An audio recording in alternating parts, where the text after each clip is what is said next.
Up for sale and for demo today is this really great 1968 Gibson Country Western acoustic guitar. Country Western is one of the square-shouldered Gibson guitars. The slope shoulders, of course, having slightly sharper slope here at the shoulder. That's what we call these things in case you're not familiar with the language. So you'd have like the Hummingbird and the Dove. Those would have the square shoulder design. And then, of course, there's the Country Western. This is kind of a fly-under-the-radar model, mainly because everybody kind of wants the Hummingbird if you want this style. Mahogany back and sides, although some Hummingbirds came with maple, but most of them had mahogany back and sides with the spruce top, split parallelogram inlays, and then this style and shape of pickguard. So this is very similar to a Hummingbird. The main difference is, of course, it doesn't have that fancy Hummingbird bridge. And then, of course, the decorative pickguard. It's kind of a plain pickguard, regular bridge, and particularly if you're looking at a Dove, it's going to have the super fancy bridge. So, but really, this is kind of just a stripped-down Hummingbird. So if you think of it that way, that's really what you're getting here. So in 68, that's when you see the appearance of the screws on the pickguard. At least I think it's in 68. I'm not exactly sure why they went with the screws. I think it's because they went with this thicker pickguard material around 64, 65. Before that, it's a little thinner.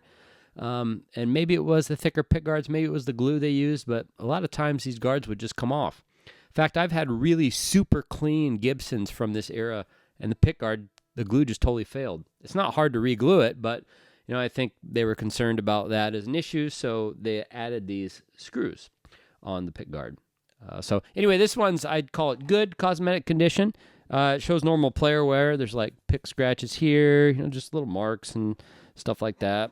And overall, it's pretty nice. I mean, there's no cracks, breaks, or repairs like that. There's a little bit of patina to the finish. You could, if you wanted to, polish it up and clean it up a little bit more. This has the adjustable bridge.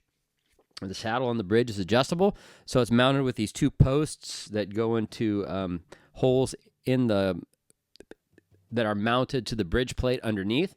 So the sound actually travels through those posts. So this bridge doesn't function like a standard acoustic bridge where you want full contact of that bridge into the saddle onto the body.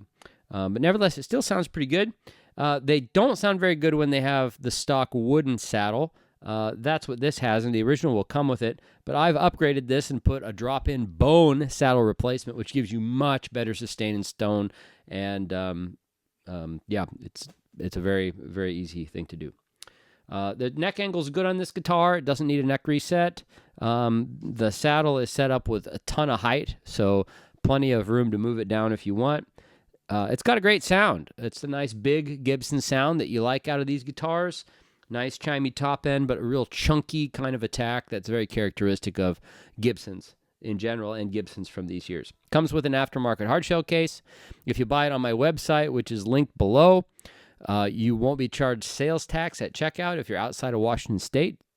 You need to be aware of all the use and sales tax laws in your state, but I don't charge it to you at checkout. If you're international, I can ship it to you, but I've got to fill out all the forms properly, so don't ask me to falsify a customs form, please. But yeah, it's a great 60s Gibson.